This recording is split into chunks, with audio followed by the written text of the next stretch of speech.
I will call to order this special meeting of the Belmont City Council for September 24th, 2025. Before we have a motion to set the agenda, there is a change to the agenda that was posted online, so I'll have the city manager explain what that is and why. And I'll entertain the motion. Right, so I sent out to you all notice that the applicant for the public hearing of SUP 2025.03 Cason Street special use permit withdrew their application given that they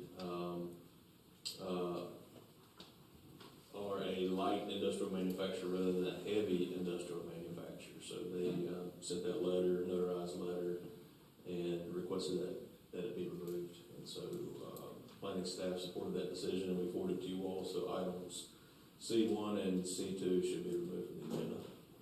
Okay, thank you. With that in mind, I would entertain a motion to set the agenda with the removal of items C1 and C2 and moving current items C3 and C4 to new C1 and C2, if that makes sense. Yeah, I'll make a motion to remove C1, C2, and move C3, C4 to 1 and 2. Seconded by Jason, motion by Alex. All those in favor? Aye. Any opposed? All right, the agenda as amended is set. Before we get there, we do have a short consent agenda, and I'll turn to the city manager for that. Thank you, Mayor Pro Tem and members of council. Item B1 on consent is the agreement for school community cooperation. That's an agreement where the school system can use our facilities and property, and we can use their facilities and property. The current agreement expires on October 1st, 2025, and I included in the packet what the old agreement looks like. The new agreement just has pretty much updated dates, and so I recommend that we approve this new agreement that would be effective. It's almost like backdating the agreement, but effective July 1st, 2025 for the next 3 years. It does have an automatic 3-year extension. So that's item B1. And item B2 is the Lakeview Farms. It's the First Amendment to the development agreement. As you recall from the council meeting on September 2nd, there was a cleanup for the annexation. And so similar to that cleanup, this amendment actually addresses a few items inside of the existing development agreement. The First Amendment is included in the agenda packet along with the development agreement. So those are items B1 and B2. Rebecca, be Mayor Pro Tem. Thank you. Any questions? I do. Go ahead. On B1, I remember, and it may not be an issue anymore, but when I first joined council, we had some issues in regards to the school system allowing us to use the gym during certain times. Are we still utilizing the gym now since we have the rec center? Do we know, or? Not to my knowledge. I think there was a separate agreement to use Belmont Middle's gym when they constructed that. And I don't recall that we have used it since I've been here.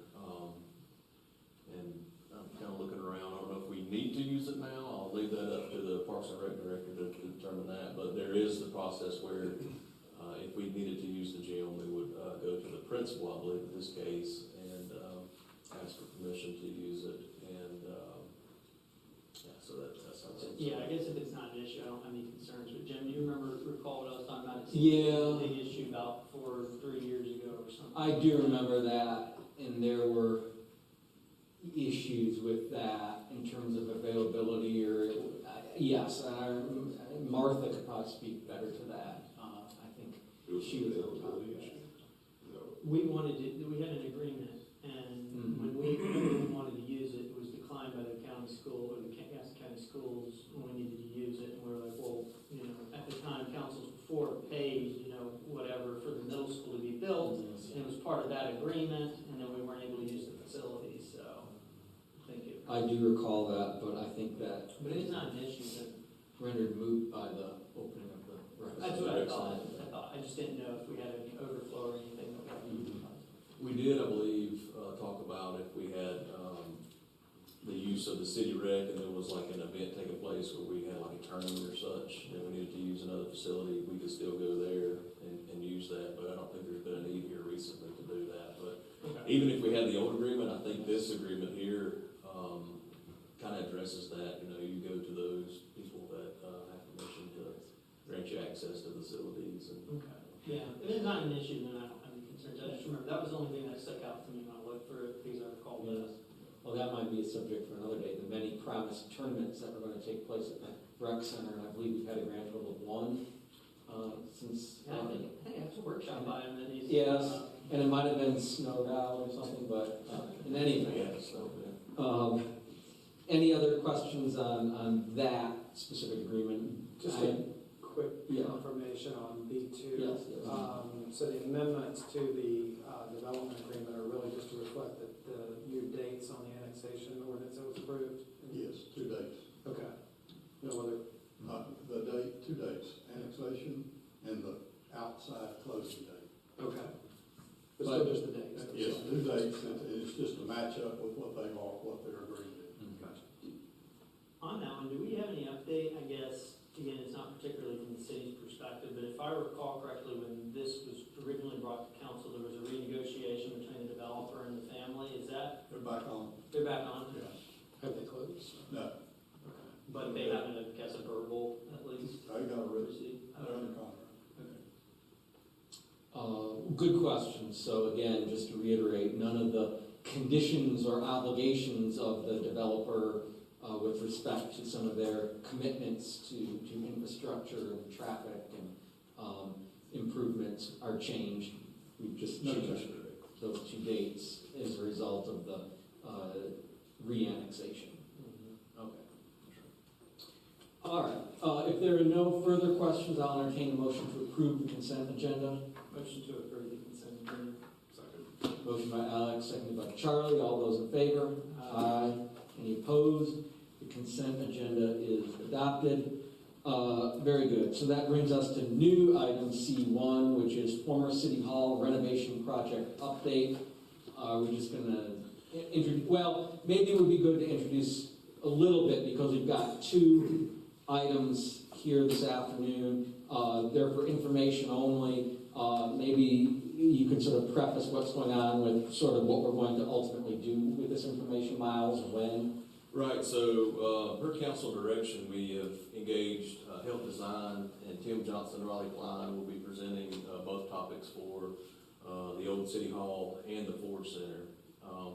So we've been working with these 2 guys for quite some time. What we want to do is take this information as information only. I'd request that we just take this as information only, given that we have these 2 projects, plus an economic development project, plus we're working with another architectural firm for the fire station renovation and considering the North Fire Station. So you really have like 5 main projects that I'd like for you just to hear the information between now and the retreat. I think the retreat will probably be in February, and so that kind of lines up for, you would have all the information at that time, all the pricing exercises, and then during the retreat, possibly prioritize and see how we can fund them. So, that's why I wrote the staff recommendation, is just to accept the findings and report as information. Very good. So with that said, I'll turn it over to Helt and Raleigh and Tim to present on the City Hall renovation project update first. Great. Mayor Pro Tem, Council, thank you for having us here. We're excited to be here and talk about some of the buildings in our community, starting with the City Hall. With me is Raleigh Klein, Associate Principal, and Tim Johnston, as I mentioned.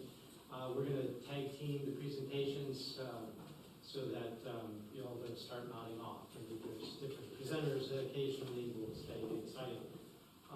Do we have the slide deck, or do I do that up here? Oh. Okay.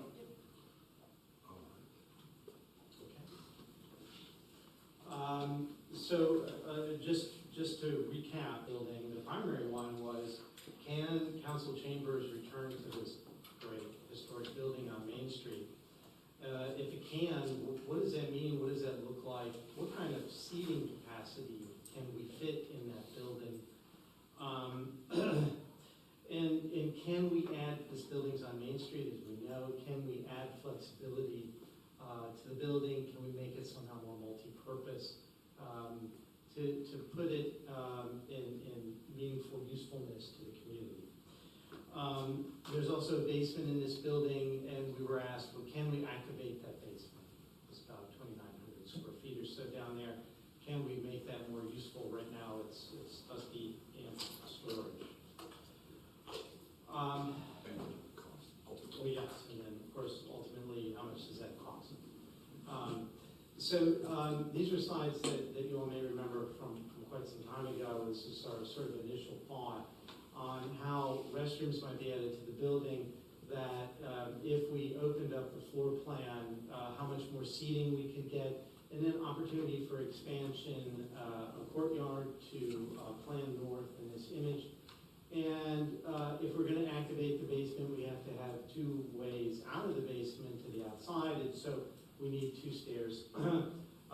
In this image, we're adding a stair in the corner. And so we've studied these things further, and these were early renderings that you saw some time ago of what that space could look like. And then that terrace space just outside that could lend some functionality to the adjacent space outside of the building. Council chambers, if needed, could be opened up to the outside. Obviously, there's outdoor elements that may not, it's going to be hot in July. We can't do anything about that. It's terrace, and it's going to be a little cold in February.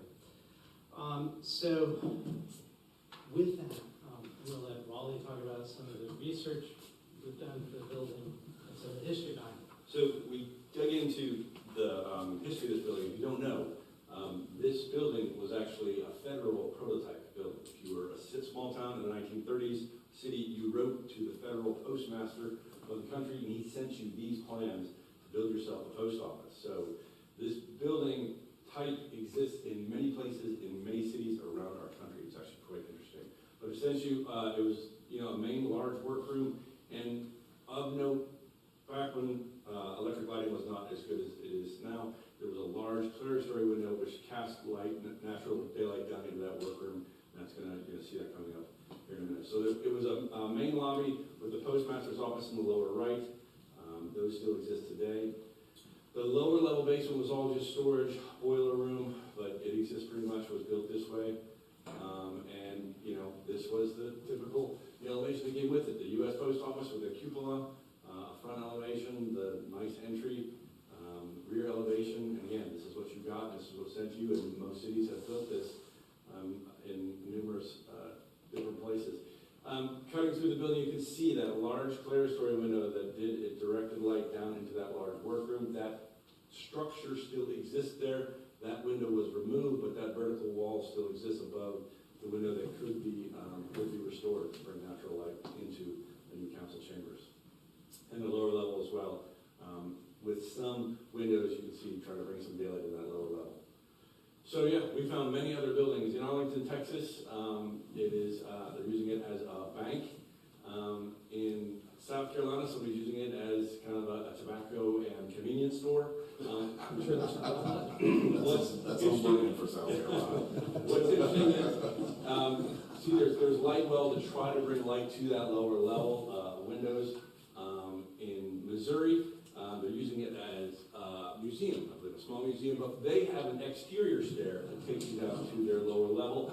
There's some signage you can see that some businesses that are active down there have their own entrance and their own signage there. It's still a post office in Russell, Kansas, also with the light wells, and it's a little curio treasure house down in Dulles, North Carolina. So it is a building that is present in many places, and we have one of these gems here in our community.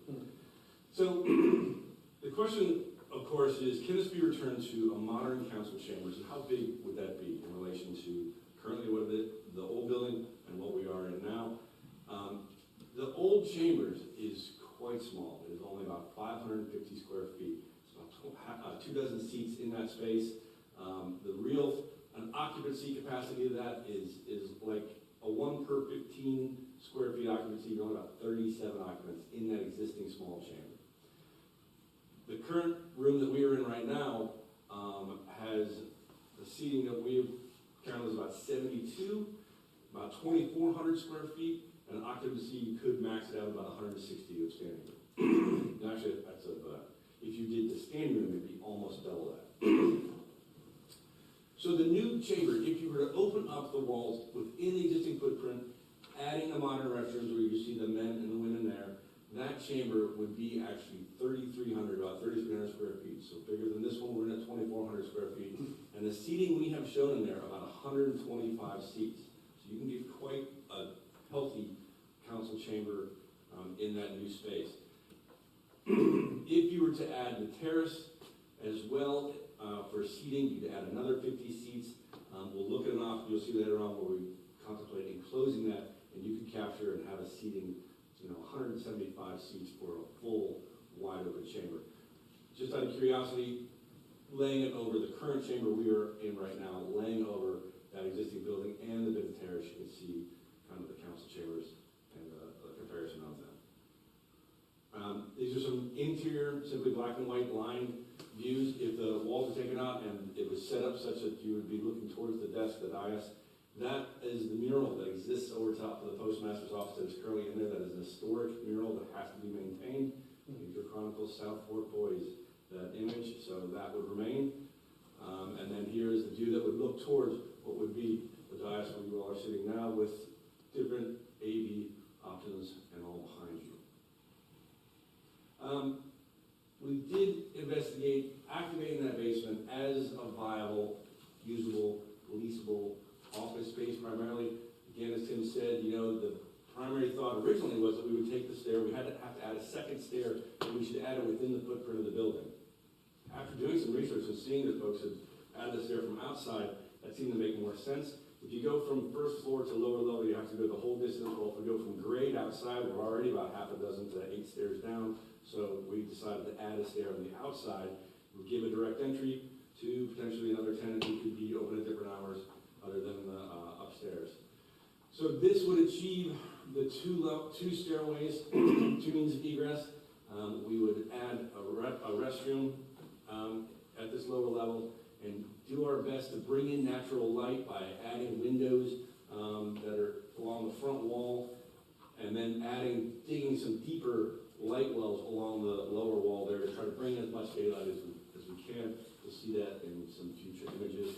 Really to try to bring this to a viable, leasable office space.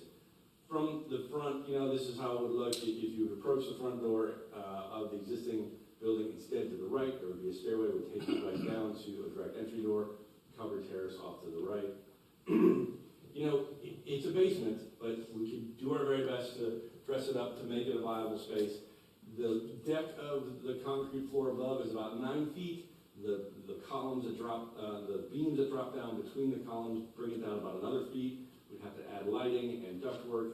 It'd be cramped, but it could be done if there was a real desire to do so. And again, trying to introduce natural light as much as we could. And then the black and white renderings of how the terrace on the outside of the right, and then this approach and where a stair could be from the front to take you down subterranean to the entry. There you can see lower level windows in the front wall to bring in natural light, and then on the left, digging some larger light wells to bring in light to the lower levels best we can. Another shot of the stair as you approach. You can imagine a railing in keeping with the existing railing, perhaps a light pole, perhaps a light pole with a blade sign on it if you had to let folks know what is down below. And then just a shot of the terrace, how it could be with French doors opening up the end of the council chambers for overflow or different times if there's different events. And then you can point out the terrace. So we close the terrace. So as Raleigh mentioned, the ceiling heights in the basement are low. The concrete deck is low. And to put ductwork down in there, we have to get below those beams, which are about 8'2", so that we install the sun. We're really low to get ductwork. So when you have a condition like that, you usually try to put the ductwork around the periphery, sort of like the soffit here. And if we were to do that in the basement, we're blocking the only source of light that we're getting down into the lower level.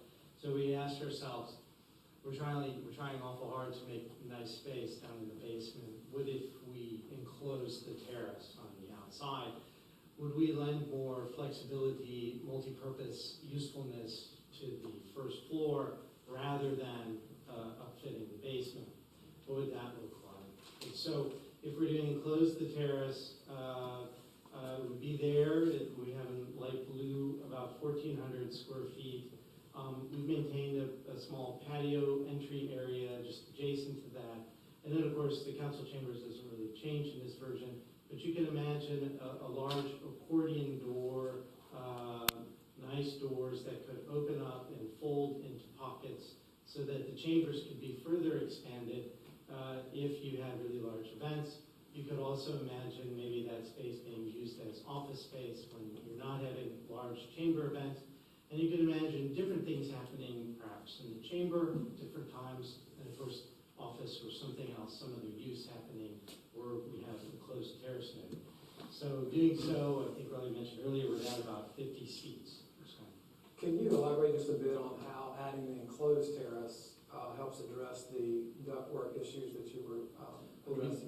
So we're suggesting you could, rather than trying to upfit the basement. In lieu of. Yes, I in see, lieu, yes, in sorry. lieu of. I see. Yeah, so this is 1,400 square feet. It's not as large as the basement. You know, the basement graphically is directly below what we're calling chamber there. So there's not as much square footage in that enclosed terrace, but it's much nicer square footage. You could use it as office space. Those accordion doors, which we have shown, Yeah, like the nano wall, like the glass walls, the pressure walls that open up could open up the whole thing and recess back there if you wanted the whole chamber open. But right, it could be enclosed and this have its own entry. It could really exist as a community room, office, event space, conferences. Depending on who was going to use that space, you can imagine if pertinent, another entrance that faced Main Street, that went to that enclosed terrace area. So then exterior color renderings. So again, this is if we were to enclose that terrace and add more space, more usable space to the first floor, so that addition is obviously to the right. And in lieu of activating the lower level so you don't see the stair and don't see the windows, if that work didn't have to be done, and you wanted to utilize the lower level for just storage, where you just did some dehumidification and use it for excellent storage, but not necessarily. Yeah, actually, I'm going to flip back a minute. You can imagine, if this building is multi-purpose, there's going to be different kinds of furniture needs, and you're going to need to put the furniture somewhere. So if you still put the elevator in, it would make sense, right? So, because you can collect all of the furniture, put it on a cart, wheel it into the elevator, take it down to the lower level, and it's just used as storage. And you'll see later in the cost estimates, we're still carrying dollars to improve the basement, put dehumidification down there, make it viable storage space, but just use it as storage. And so there's a number of different ways you could slice the budget on this and how you will decide you want to move forward. You said the enclosed terrace would have another entrance off of Main Street? It could. It could. It's not going to, something like that isn't going to materially Sure. affect the price at this point. Currently doesn't show that, but it could. It depends on how and who you envision using this space. You know, I could see just having the rear entrance to that open patio if it's a small office user. And then when you need more space, those accordion doors open up, the furniture gets carted to the elevator and stored downstairs for a large event. The other thing I'll point out, I don't think we talked about, so there's a ramp, as you know, just outside of where it says conference room. Yeah. There's an existing ramp there, and that ramp is not ADA compliant, so we've proposed a new ramp here. It's in the budget. The conference room, interestingly enough, we found, that was the loading dock for the post office. The mail trucks all came in there. And so right now, I'm sure you all remember, that is a brick wall. So that used to be open. So structurally, we could open that back up, and you'll see that in the rendering. Yeah, so back to the renderings. And then just another shot looking at the addition. And then a nighttime view of some transparency on Main Street. And then the back of the building, which is just as important as the front. We like to say buildings don't have backs. So the glass that you see there just next to the Belmont sign, that is the corner of the loading dock. We've turned it into a conference room, so we've removed the brick wall and put in glass there. And then to the right, you're seeing that curved ramp that takes you down, and there's a tree there, obviously all that is proposed. The darker brick that we have shown, that is the bathroom addition to the left. And then further, if you remember from the plan, the little patio entry area, if you were to enclose that terrace area. Yeah, I can read from that. Yeah, and so the other sort of entrance there.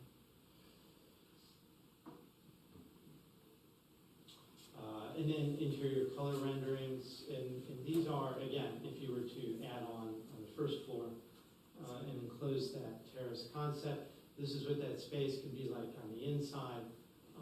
I think in the next slide, you'll see those doors, those accordion doors open up. Yeah, and so you could have quite about 50 plus seats there that could be added in large events. Depending on how this is used, we're showing a little kitchenette off to the left there in the background.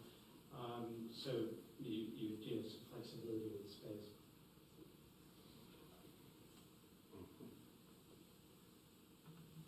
What that could look like. That's council chambers right with the back Yeah, closed with the doors closed and and then then opened up.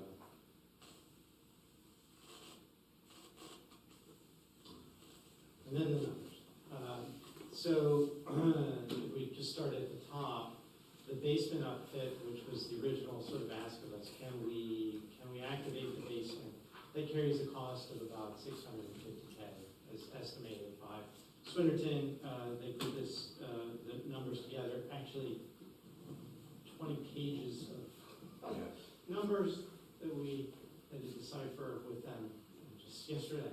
So the elevator next to that, about $130,000. So, you can imagine a number of different scenarios on how you want to move forward. You don't have to do the elevator if we don't activate the basement. You could choose just to do the council chambers and not do the terrace. And, before your next meeting, we could certainly work with Miles and divvy that up so you could see sort of all the carte, how that might come together. The first floor improvements, about 1.3, 1.4. The terrace, as shown in the original concept, about 124K. And then site improvements, 195K. And the total takes that to about 2.4. And at this point, very early in a project, 10% design contingency would make sense for something like this to us. So for that option, about 2.7. And then just below that, the add alternate, the building addition in lieu of the terrace and in lieu of doing a complete upfit on the basement. That is what these numbers are for. So the basement storage, we've put about 100K there. And again, that's to clean it up, put in some dehumidification, some HVAC, make it a good storage space. The elevator doesn't change, about 130K. If you were to do that again, to use the basement as viable furniture storage if the first floor is multi-purpose. First floor improvements, that number doesn't really change, 1.3, 1.4. And then the building addition off the back, almost 600, about 591,000. And then site improvements doesn't really change, 195. And that brings us to 2.4 almost. And then the 10% contingency, 2.6. So it was very interesting to us. There's less to add on to that building. It's less square footage than the basement, but it's just slightly less than trying to fully upfit the lower level.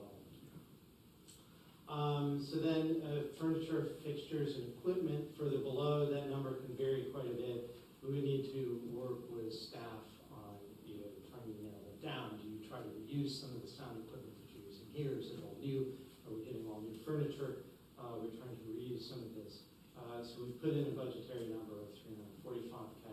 And then soft costs, civil engineering, mechanical, electrical, fire protection, architecture fees, some permitting fees, testing, that sort of thing will fall into that number. So the soft costs, rough order of magnitude, budget around 585. So for these scenarios, obviously, if you don't do the terrace at all and just do council chambers, that reduces this. You don't have to do the elevator necessarily, but I think it's worthy of consideration, best use. You have some great land on Main Street and a great building, a great asset there. So how do we make the most of it? That's what we asked ourselves. And I think that's it for that. Any questions? Just a curiosity, the elevator, were you able to determine, that's obviously not original. So That's when that new. was installed, just, you know? That's There's new, not, completely. yeah. There's not one now. Yeah, there's not one there. There's not. So it was taken, okay. Yeah. I don't think there ever was one Yeah. in the I don't think village. so. No. There's a bit of a void on the back of the building. There's some HVAC equipment, and there is a window well that does look like a shaft could go there. But that's where we That's put where it. you placed it? Yeah, that's where Yeah. we put it. It might have been a coal chute or something. There's a coal chute. It might actually. have been in the corner. No, there's a coal chute that's still there. Oh, Yeah. That's right, there is. Anyways, yeah. We could spend hours talking about it. that's pretty interesting about the prototype. Yes. Pretty cool. Yeah. Thank you all for including Yeah, that looks Yeah. beautiful. Looks beautiful. I had one question, since obviously we're leasing space there now for the Mont Cross Area Chamber of Commerce. Is that something, say, if we do decide to go with refurbishing the basement and putting office space down there, you know, that could potentially be for Mont Cross, or, you know, maybe if we're using the enclosed terrace with the Yeah. room back there with the slide, you know, just because we have an agreement, I forget how many, what's it, for 5 years? I think so. Yeah, so, I mean, that's one thing that might want to be factored in. Yeah, we weren't specifically tasked to work with them, but as we went over to investigate the building, we couldn't help it. Talk to them. We did ask them how they were using their space, whether they needed private offices.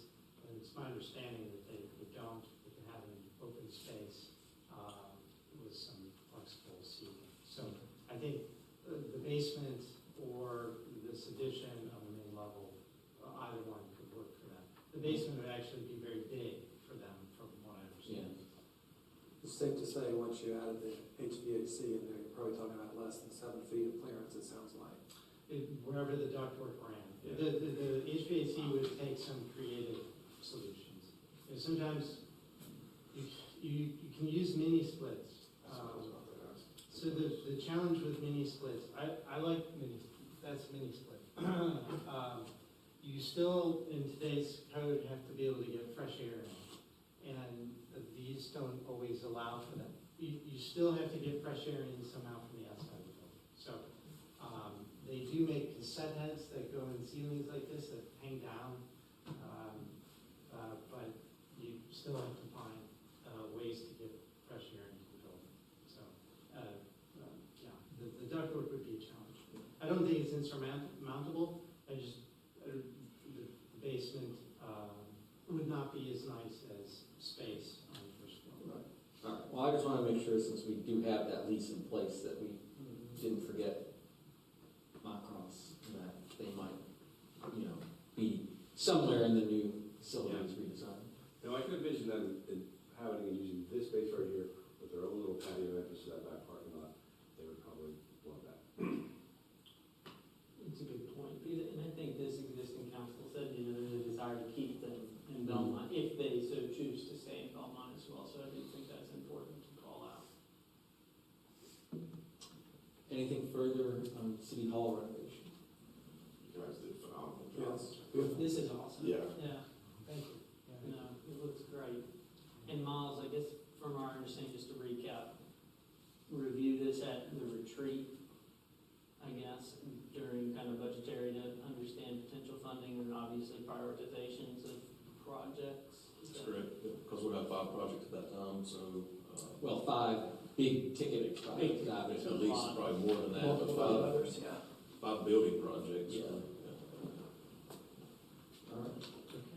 All right, well, if there's nothing further on that, we can transition right into new C2, which is J. Paul Ford Center renovation project update. And so for that, I will recognize Tim and Rob. Thank you. We're happy to be here to talk about this great building as well. Former City Hall is built like a tank. This one is built differently. Just to, Similar vintage, right? it is similar, it's built in the 1930s. Is this some sort of prototype? Not that we can find. Public Works product. We haven't found another one of these anywhere.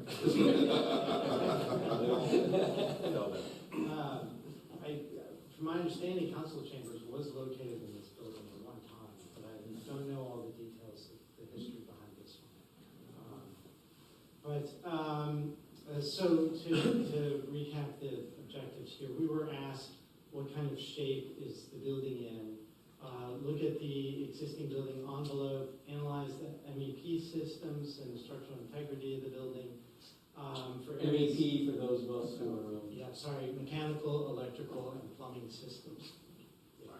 And then work with staff in the DDDA to provide a new floor plan for the future Center for the Community Arts, and assemble those findings into a drawing set for pricing by a general contractor, just like we did with City Hall.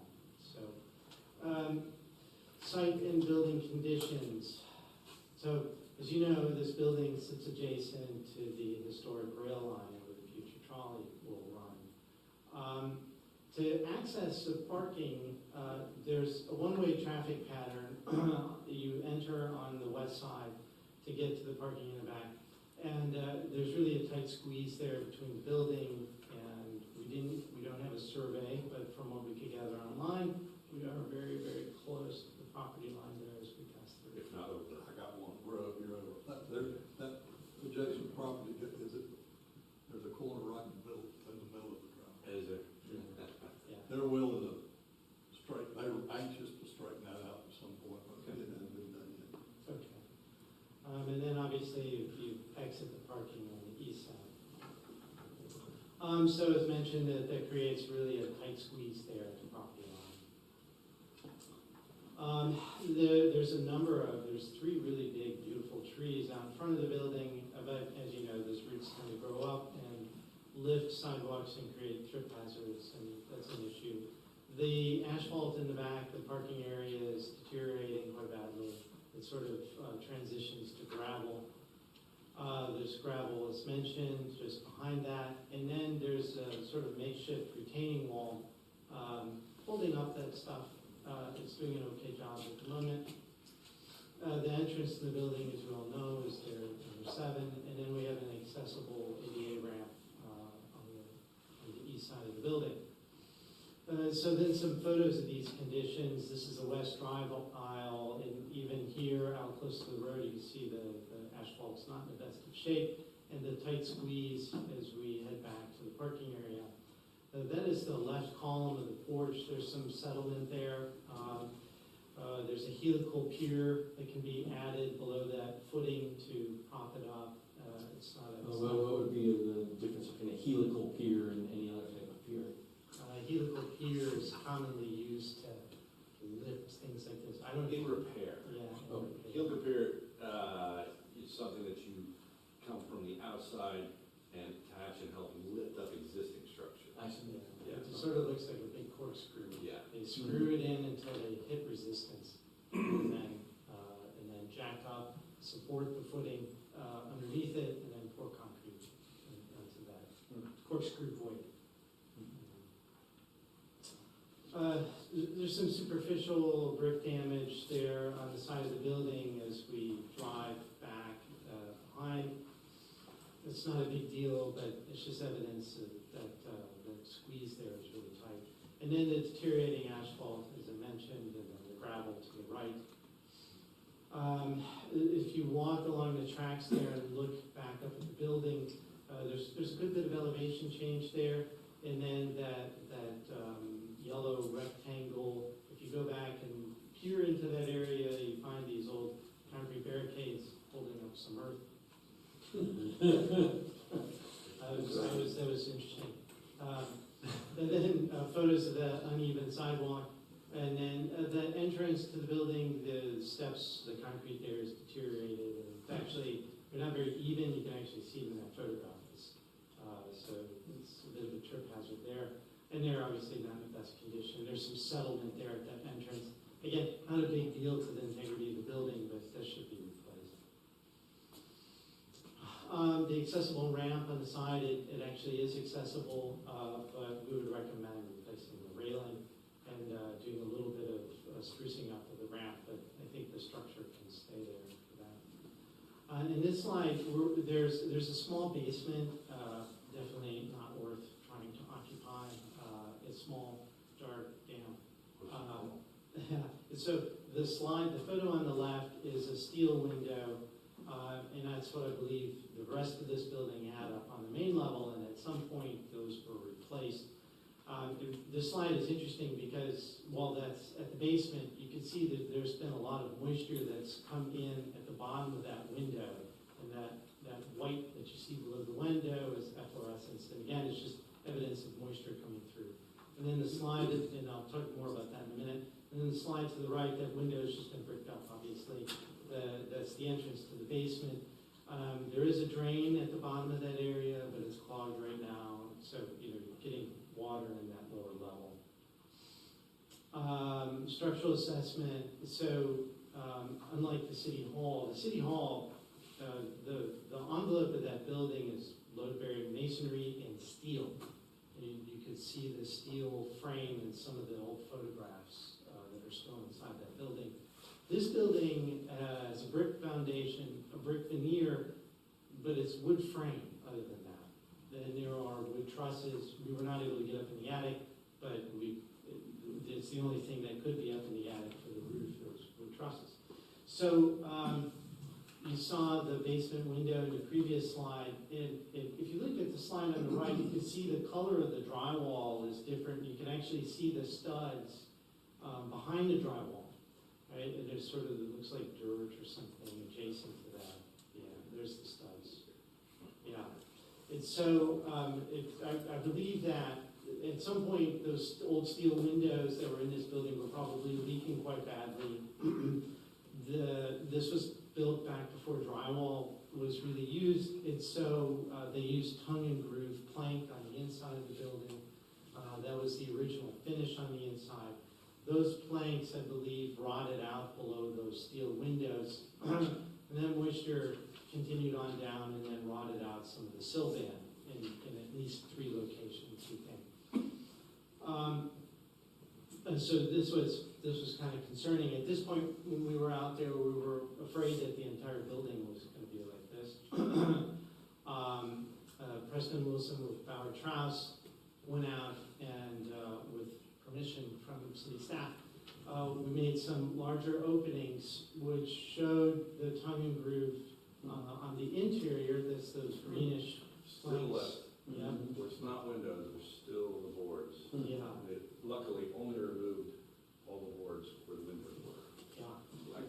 And so in that photo on the left, just left of the stud where Raleigh was just pointing, you can see the bricks.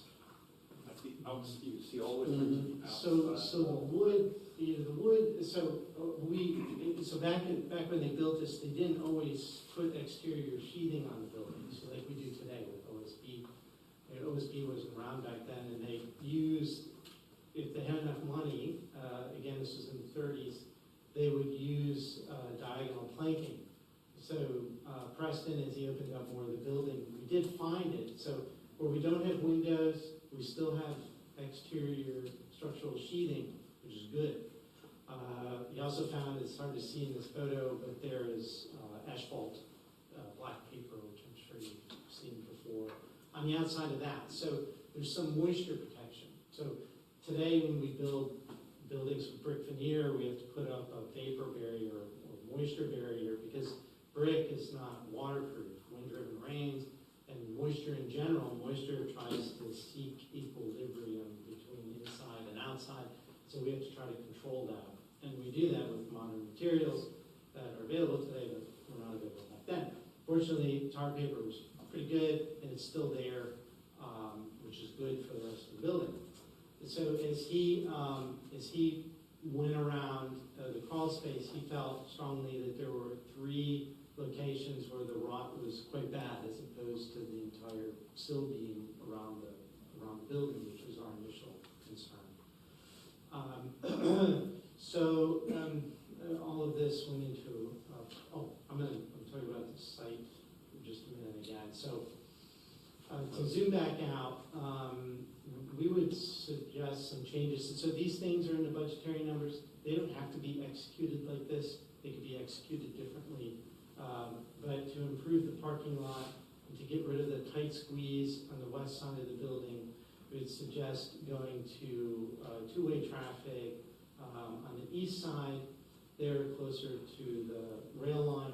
Just solve that property line issue. Yeah. I like this slide. I was afraid the next slide was gonna be a stick of dynamite. We were afraid it was gonna have to be for a little bit. Yeah.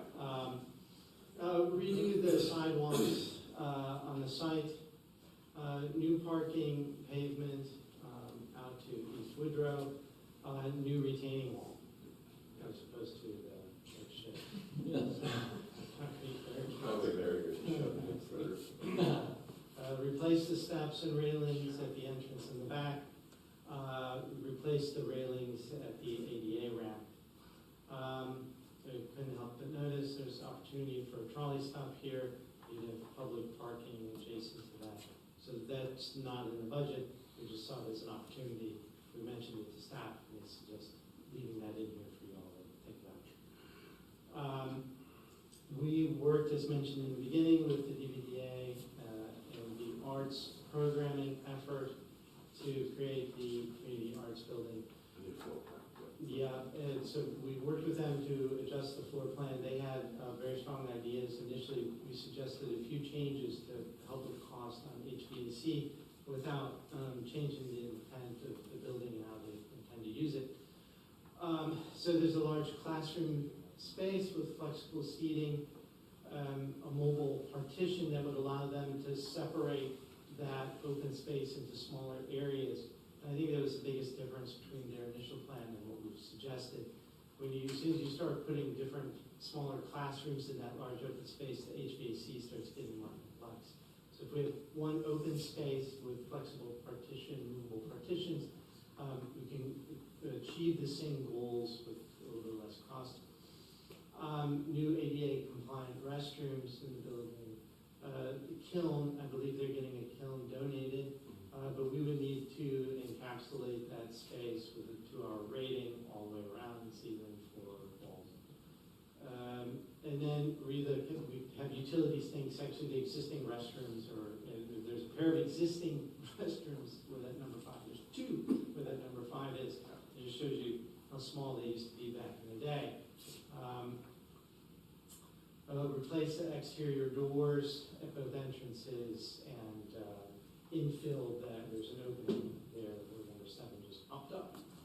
So the DVDA also suggested, can we improve the facade? Can we have a porch that better engages the community with the building and this program for the arts? Here's what something like that could look like, and then we had that priced as well. And then pricing. So, and just like City Hall, this can be sliced a number of different ways. The building improvements, right, to get the building usable, that number was only $338,000. The site improvements around $272,000. So there's a lot of site costs. So if we just wanted to get the building back into service, the number is much lower. If you're going to add the porch came with an estimate of about $130,000. In this building, we would suggest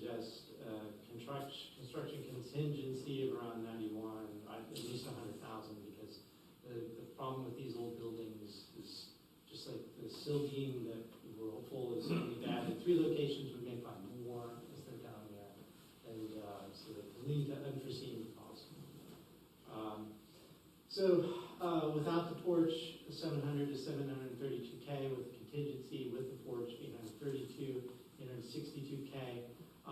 Soft costs, we've put in some budgetary numbers. If you were to do all the site work, we would need a civil engineer. If you were to just do the building, it changes that number, the cost comes down. An FF&E package, they may be able to get things donated. We've put that in as a placeholder. But that number could be brought down with some effort. So the total project budget with all those, about 850 to, if you do the porch, at most, 1.1.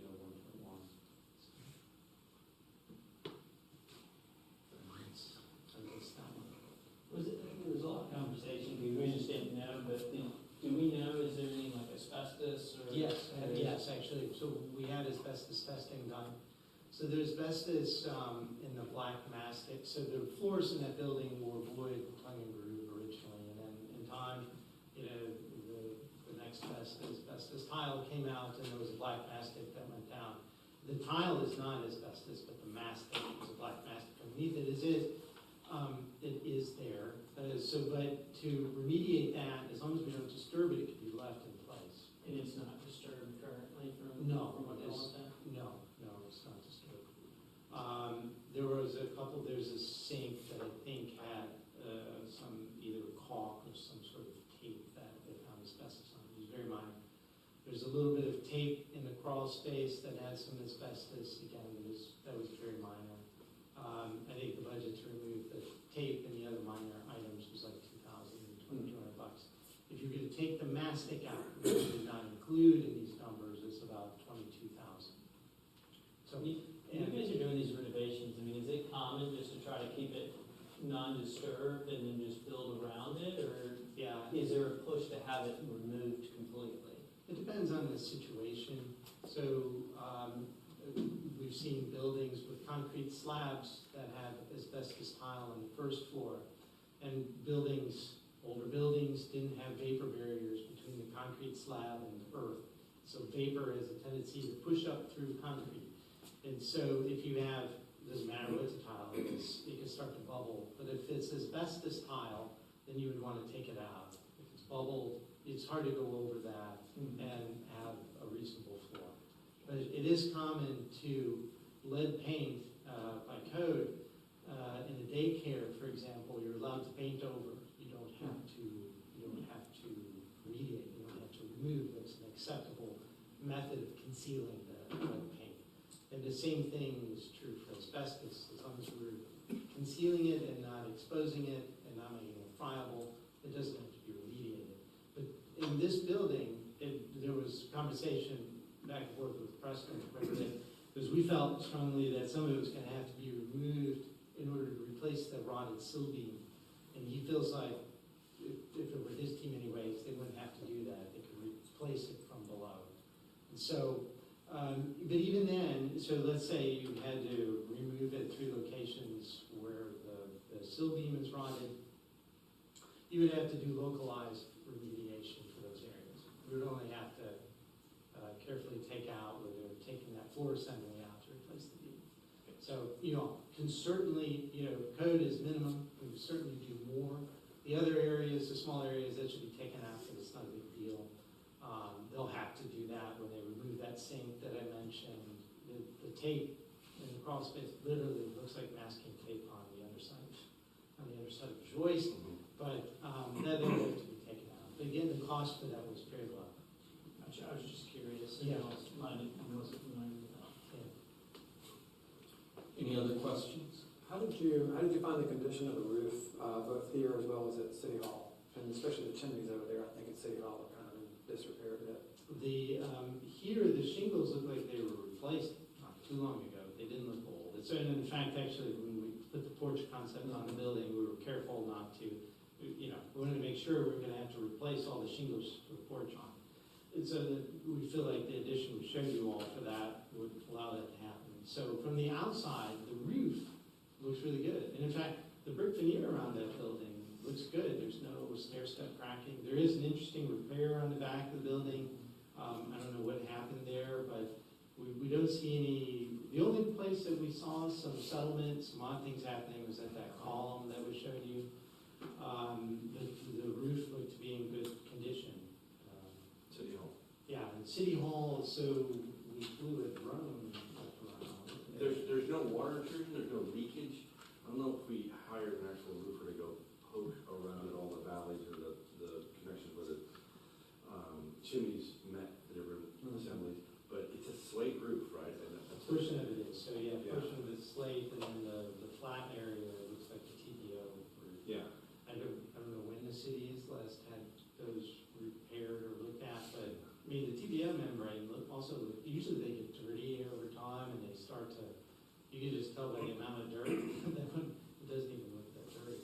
So, we would have to go inspect or have a roofer go up there and inspect that. But you didn't see any obvious water intrusion at City Right. Hall either? No. right. No, actually, no, the City Hall that building's it's in very good shape. We didn't get into the details. There's a steel frame, as I mentioned, and the design in that one, we had to work around some of the steel columns. There's one, if you remember the renderings, there's one on either side of the dais. One is existing, the other one we added, so it would be symmetrical. There was a roof leak over the past year, but we had a contractor go out, and it was as you enter the back door to the right, there's that bathroom, kind of that back corner. It was leaking in that area, but like I say, we've had a contractor go out several times over the past year. Yeah. So I don't think there's any more leaks right now. Yeah, we can have a roofer, go out and inspect that. So you won't have that available at your next meeting. One final question, since you guys were the point on both of these projects, I meant to ask this when we were talking about City Hall, but kind of much like you might do on a residential construction from an engineering and construction perspective at City Hall, would the option be available potentially to activate the basement later on? Or would that not be advisable with what we're talking about on the main floor? So it is possible. So, but it's always challenging because it would be best, if that's an inkling, it would be best to plan for it, plan for the infrastructure, the HVAC down there now, and plumbing. We put a restroom in there. There's a sewer line down there that exits the front of the building towards Main Street. It's actually one of the, doing that later would be challenging. We would probably have to have a pump down, primer pump. It's not. So, if you were to not put a restroom down in the basement and just do this as storage, you sort of lose having to deal with the sewer. But as we're renovating the entire second floor, we're planning on rerouting all the sewer line anyway. There's no reason to we're not keeping any of the existing bathrooms. Yeah. So, Okay. Thank you. Any other questions? All right, well, thank you for that presentation. There wasn't anything, so, Ms. Collins. Yeah, maybe just one more. I mean, in y'all's professional opinion, it sounds like City Hall's in good condition, but for the Ford Center, if it continues to sit like that, I mean, what's y'all's estimate? Are we getting close to the time where it just makes more sense to demo it than do the renovation? Or is it in a critical position right now as it stands? From what Preston said, what he found down in the basement, again, we thought it was systemic. We thought the sill beam around the building was bad all the way around. And if that was the case, we're concerned we'd reach a point where it would cost more than it was worth. But after he went down and poked around, he felt like it was isolated to about 3 different areas. So is it getting worse? It's not good to have moisture going into that lower level. I think the original root cause of the sill beam rot was again from those old windows and something that happened a long time ago. I think that has stopped. So So it will continue to grow over time. And so if you were to, I think on this building, I would try to phase in repair of those beams, which could probably, as like a minimum, let's say you don't do anything else, at least get that sill beam in those 3 areas opened up and repaired. At that time, we would know for sure that it's not anywhere else. But I think as long as it's isolated, I think it is stopped. There's some other things that could be done to help improve its longevity, connecting the downspouts to some black corrugated pipe, just to get the water away from the foundation. That'll help. There's some inexpensive things that can be done to help, preserve it a bit. I would not wait too long. I would investigate and try to repair that sill beam in those 3 locations sooner rather than later. So Miles, maybe obviously we're not making any decisions tonight, but if at the retreat, the council decides not to go forward with this, it might be good just to have some options of what mitigation efforts we could do, because again, this is a city asset that's just deteriorating, right? So we're not doing any benefit to anyone by just letting it rot. So my thought is if we don't go through with this process, or that council doesn't go through with this process, then essentially we probably do need to mitigate something if they decide to keep it. Yeah, it seems like the black corrugated pipe, that's going to Lowe's, and if we have a pipe that's on the ground, cut it off and extend it out, so we can do that. Repairing the seal beam, repairing the seal beam is a little more involved, so I wouldn't do anything yet. That's quite costly, I would think. But yeah, if there's anything that Tim could point out, hey, do this, and it would Just as an option to have, Yeah, right? yeah. Because if the decision is not to go forward, we don't want this thing to Preserve it. Yeah, okay. Thank you, guys. Thank you. Thank you guys, this was awesome. All right, well, again, that is for information only, and that concludes the regular part of the agenda. Now, we do have a closed session, so at this time, I would entertain a motion to go into closed session pursuant to North Carolina General Statute 143, 318, 11A4, to discuss matters related to the location or expansion of industries or other businesses in the area, and to include Tim Johnston, Riley Klein, Kevin Kraus, and company representatives. Second. Motion by Jason, second by Charlie. All in favor? Aye. Any opposed? All right, we're in closed session. Let's take 5 minutes or so for everyone to vacate and get situated, and then we'll be in closed session.